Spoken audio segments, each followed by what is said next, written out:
हर बाज की जिंदगी में एक ऐसा समय आता है जहां उसके सामने पहले दो रास्ते होते हैं, सरल और तुरंत समाधान देने वाले होते हैं, और वहीं तीसरा रास्ता कठिन और पीड़ा देने वाला होता है।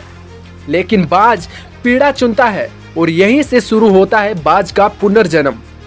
हमारी जिंदगी में कई ऐसे मौके आते हैं जब हमें परेशानियों का सामना करना पड़ता है। कई लोग तो जीवन में संघर्ष करके आगे निकल जाते हैं और कई अपने हालातों से हार मानकर खुद को जिंदगी के हवाले कर देते हैं। ऐसे में हमारी जिंदगी और हमारा खुद का कोई वजूद नहीं होता। दुनिया उसी को सलाम करती है जो अपने कलाम खुद लिखते हैं। सिर्फ इंसान ही नहीं, कुदरत में हर प्राणी के साथ ऐसा होता है। तो आइए जानते हैं बाज के जीवन से जुड़ी आश्चर्यजनक किंतु एक ऐसा सत्य जो हम सभी को प्रेरणा देता है। बाज लगभग 70 वर्ष तक जीता है, परंतु अपने जीवन के 40 वर्ष आते आते एक महत्वपूर्ण निर्णय लेना पड़ता है। इस अवस्था में उसके शरीर के तीनों प्रमुख अंग बेअसर होने लगते हैं। बाज के पंजे लंबे और लचीले हो जाते हैं और शिकार को पकड़ने में कमजोर हो जाते हैं। दूसरा, चोंच आगे की तरफ मुड़ जाती है, भोजन निगलने में मुश्किल पैदा होने लगती है। तीसरा, पंख भारी हो जाते हैं और उड़ान सीमित हो जाती है।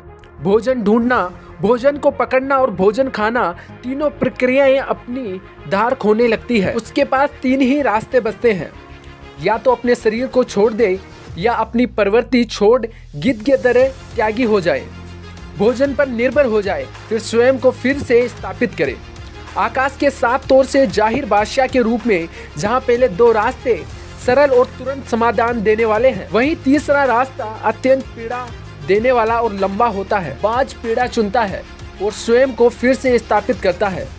वहीं किसी ऊंचे पहाड़ पर जाता है, एकांत में अपना घोंसला बनाता है और तब शुरू करता है पूरी प्रतिक्रिया। सबसे पहले वह अपनी चोंच चट्टान पर मार मार कर तोड़ देता है।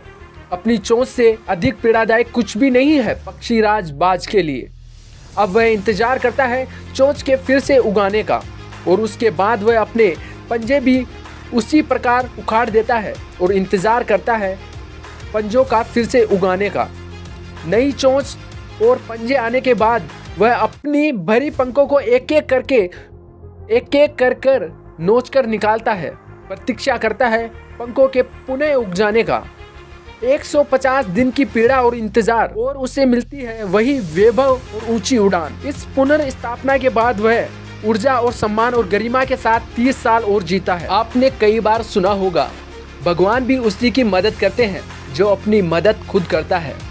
आज आपको इसकी मिसाल मिल गई होगी।